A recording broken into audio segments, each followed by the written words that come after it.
Hello again, welcome back to my daily habits. So, I want to look at a particular hairpin that I thought was really interesting with regards to how we can approach it or how to really get our hairpins nailed down to their best. And with something like this, is to first focus on the pace notes. So, I'm going to tell you the pace notes and then I'm going to play the sequence and I want you to think about what I could have done better here. But also think about when you hear these pace notes, like how is the car going to behave after every one of these notes? The call here is a 6 right over crest into unseen left hairpin, opens uphill. Okay? All right, so let's see what that looks like.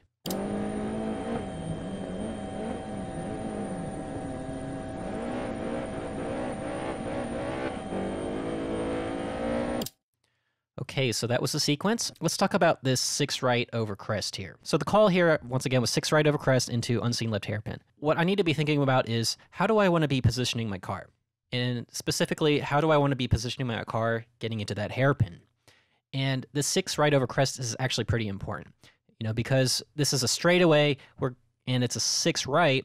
Typically, like, we love to just blast through that, right? Like, just go full throttle, just go flat out through it. But the one important part of that is the fact that it's over a crest, okay? So as you can see, I'm on the outside, which is generally where we want to be. As we come up to the 6 right, which is right here, okay? That's our 6 right over crest.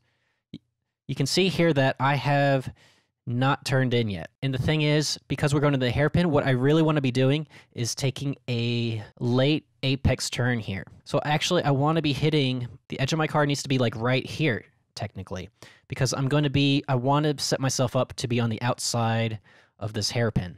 And because there's a crest here, I actually need to be slowing down a lot more. You can actually see here that I'm braking a little bit. I could change the view, but whatever. The problem is when we go over a crest, if you've been driving at any point in this game, that unloads the weight of the car, and that can make your car start to feel flighty, and it makes it really hard to regain control. And you can see I don't really hit it that well.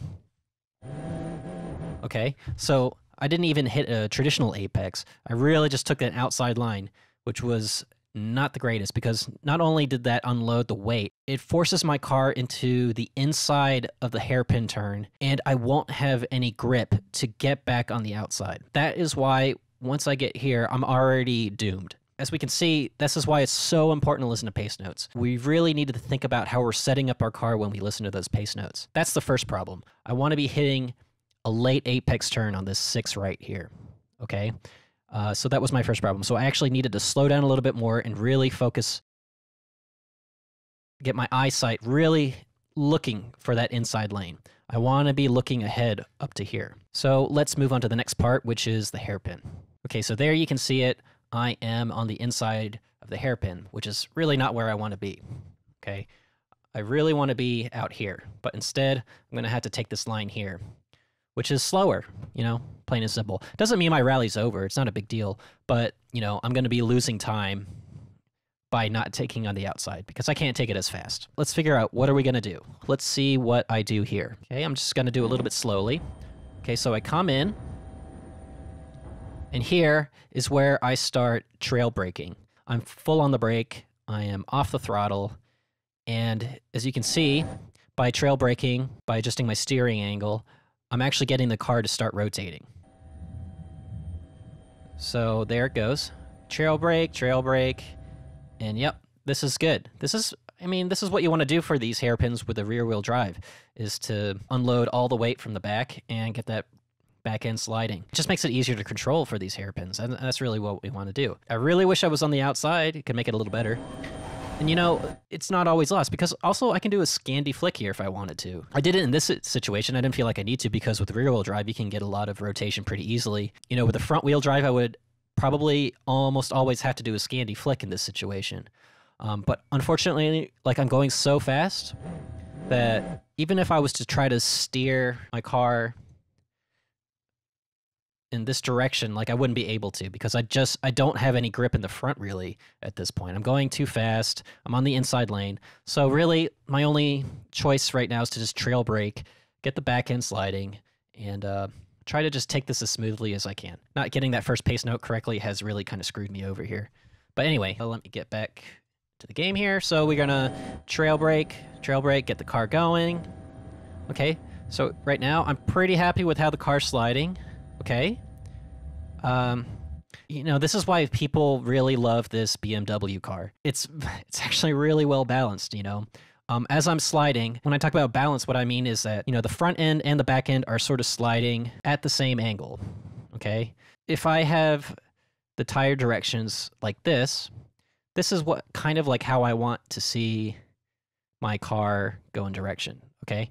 Because the problem is if I do, okay, if the tires are pointed this way, if this angle here is too open, okay, if the car is sliding this direction and the back end is sliding this way, but the front end is sliding like this, okay, so this is a smaller angle than this angle here, what that ends up happening is oversteer. In essence, this is going to rotate quicker, and this is going to try to keep on going straight. And so what you have is typically what you see in a lot of rear-wheel drive problems is this back end goes around and your front end is like over here somewhere. You have to back up and keep going. But luckily with this car, like it's so well balanced. And, you know, also you kind of need to use your steering to sort of help with this. But anyway, it's all going in the same direction, and that's really helping me to control where the car is going to go, okay? But unfortunately, I make kind of a mistake as we get here, okay? And that's where I am over-rotating on the exit. Is there anything that I can do to fix that?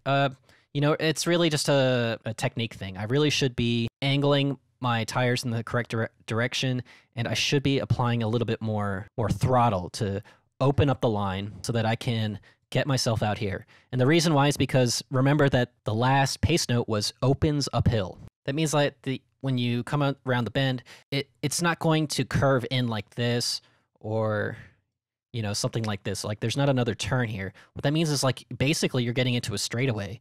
And so we really want to be getting on that throttle a lot sooner than we usually would, okay? So that actually allows me, if I wanted to understeer more so that I get onto this outside part. In this situation, I was actually really set up well to do that, but I did not take that advantage, unfortunately. You know, I have the car going in this direction, and what really I should have been doing is really thinking about getting that car to keep moving in this particular direction.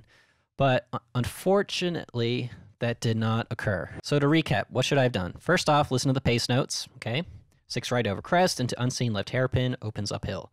So what could I have done? First is to take a late apex on that 6 right over crest. Needed to go a little bit slower because my car was going to be unsettled going over that crest. Set my car up on the inside.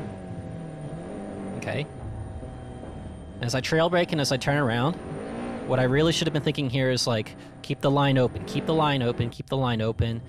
You have space on the outside because the turn is opening up. And then throttle out straight away. And I hope you learned something from that. Thank you so much, and we'll see you in the next video.